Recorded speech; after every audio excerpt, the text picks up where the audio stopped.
You see, what we need is not just a new experience of God. You know, there are a lot of people that when they want to get back right with God, what do? They go pouring everything, and they want to get back that old feeling. You can't relive old feelings. But you can, and this is important, have a new appreciation for what Christ has done. That's right.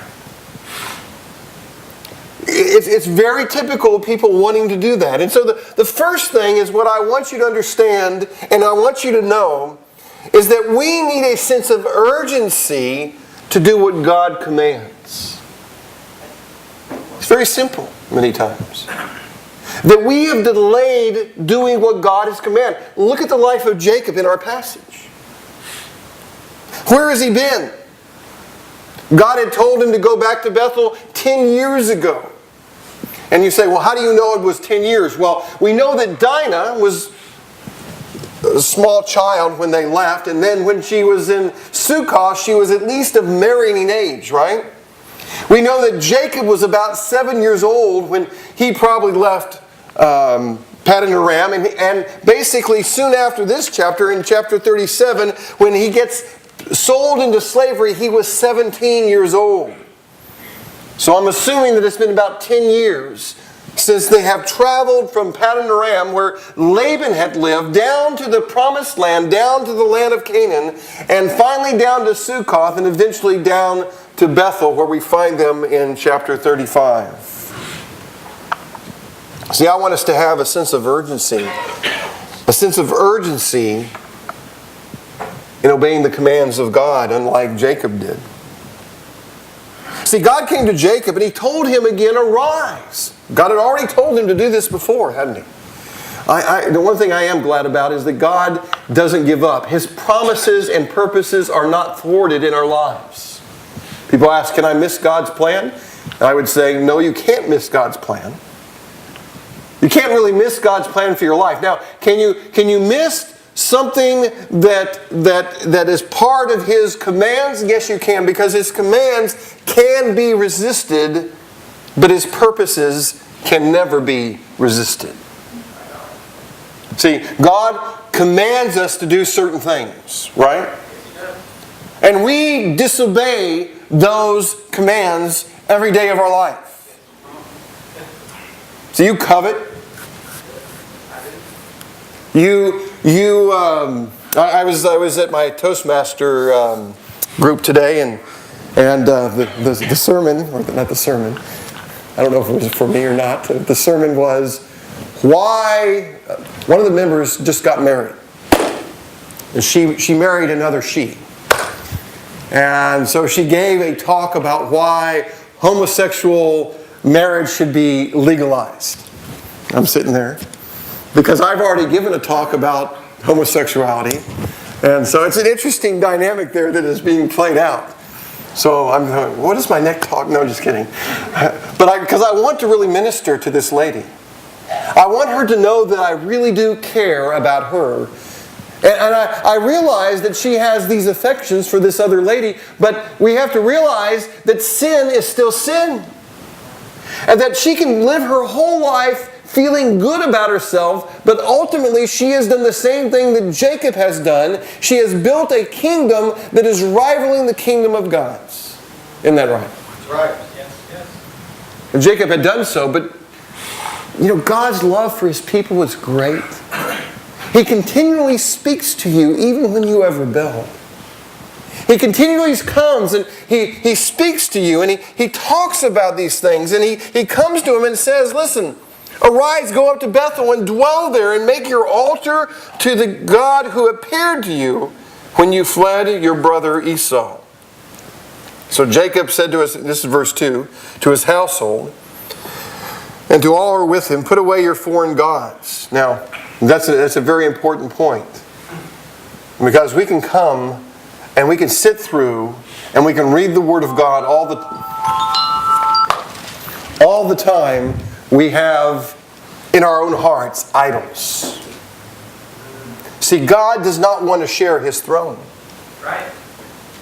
And what Jacob had realized, that probably he had placed idols of security or idols of comfort into his life. And he was telling his family, get rid of all your idols, change your garments, purify yourselves. You see, when you come to church, or when you come to be with God's people, or when you obey God, what you're really doing is you are completely getting rid of those idols that so easily entangle your life. See, we need an urgency.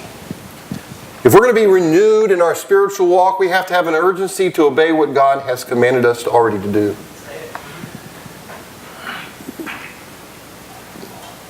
I can sit here and say that. But I know that in my own heart and in my own life that there has to be a greater urgency. A greater urgency to obey God. A greater urgency. And he rose and he went to Bethel. He finally goes to Bethel in verse 3. And we see that the whole thing goes. He takes these foreign gods. They give him the rings and everything. And he buries them under a terebinth tree, or an oak tree that was near Shechem. And they journeyed down, it says in verse 5, they journeyed down, and terror from God fell upon the cities that were around them. See, Jacob had thought that they're going to kill me. I have no defenses anymore. I don't know what to do. But listen, God is faithful to His promises. He protects us. He will provide for us. We just need to get rid of those idols and do those things that are urgent that God has told us to do. If we're going to renew our life, we have to do that. You see, Jacob had an encounter with the angel in verse 32. Now, if you had an encounter with an angel, which actually was a Christophany of Jesus Christ, if you had an encounter like that with Christ, don't you think your life would be changed? See, people go around searching for experiences with angels and experiences with whatever experience they can have spiritually, but experiences don't last long. I'm not against emotion. I'm not against experiences. But we don't base our life on experiences. We don't base our life on just having a feeling about God. We base our walk with God on the Word of God and what He has already told us to do. And the sense of urgency has to be there if we are going to renew our passion in life with God. See, it's not about, okay, I need to do something new. It's really about doing something that's, I'm going to deal with this.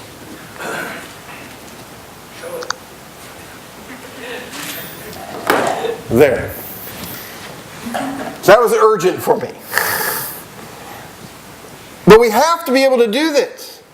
Because he didn't really want to give a tithe, did he? Remember in chapter 28, he had promised God that he would give 1/10 of all that he had. And you know, when he left, he didn't have anything.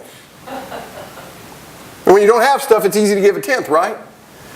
But when you start getting stuff, guess what? You tend to what do you tend to do? You tend to hang on to it. You tend to find your security not in God, but in creation. It's when you don't have things that you fall upon God and find your security in Him.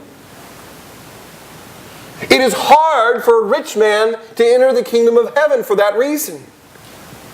Because we tend to trust in what we have. I am guilty of that. I find it so much more easy to trust in stuff that I have than I do in God many times. But Jacob here journeys down, and terror fell on the people. God was protecting them. He knew, the people around there knew the violence that his brothers or his sons had done to the men of Canaan.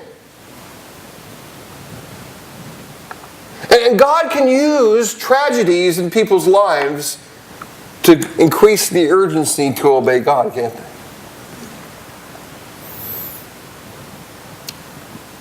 See, success is not the best teacher many times. It's great to have success. And we all need spiritual successes in our life. But many times at the time of tragedy or the time of suffering or the time of difficulty, where we prioritize our life in order to get right with God, isn't it?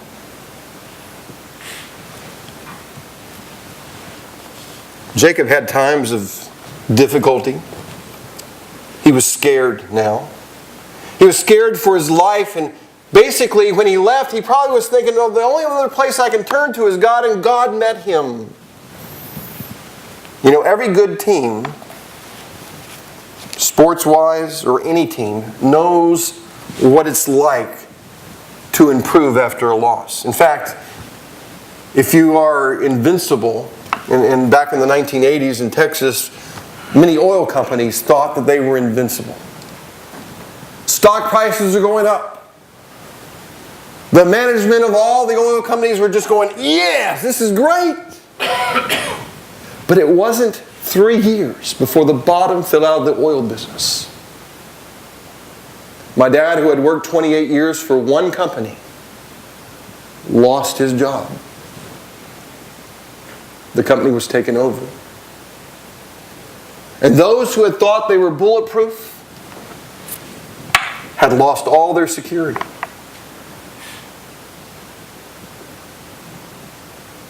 But a team, after a loss, is less cocky. They don't strut themselves around as much. And here, Jacob is coming to God, and he's going down and he's urgently doing what God had told him to. That's the first thing. Because it's urgent that we hear from God, because the reality is that everything good that we have in life comes from God. Everything good in life comes from God. So Jacob is going down. He realizes that really God is working into his heart, I believe, that goodness comes from God. His scheming, his planning, his self-sufficiency doesn't really bring things that are ultimately good. God does. And so there's an urgency to obey God. If you believe that God has good for you, you're going to obey. I tell you, parents always tell their children, listen, I only want what is best for you, right? But when I do things, I want you to succeed beyond all ideas. I want to give you good things. And what do kids do when the parents tell them they can't do something? They cry. They complain. What do adults do? When someone says they can't do something. Well, there are jails for the adults. There's timeouts for kids. You have to realize that we are not in control. Jacob had to learn that. And he had to learn that God's goodness is better than any goodness that can derive from him. And there was an urgency to do the things that God had done. So he goes down to Bethel. And the amazing thing, when he gets down there, it gives some travelogue. Rebecca nurses dies, and she is buried. And then God appears to Jacob again. Again.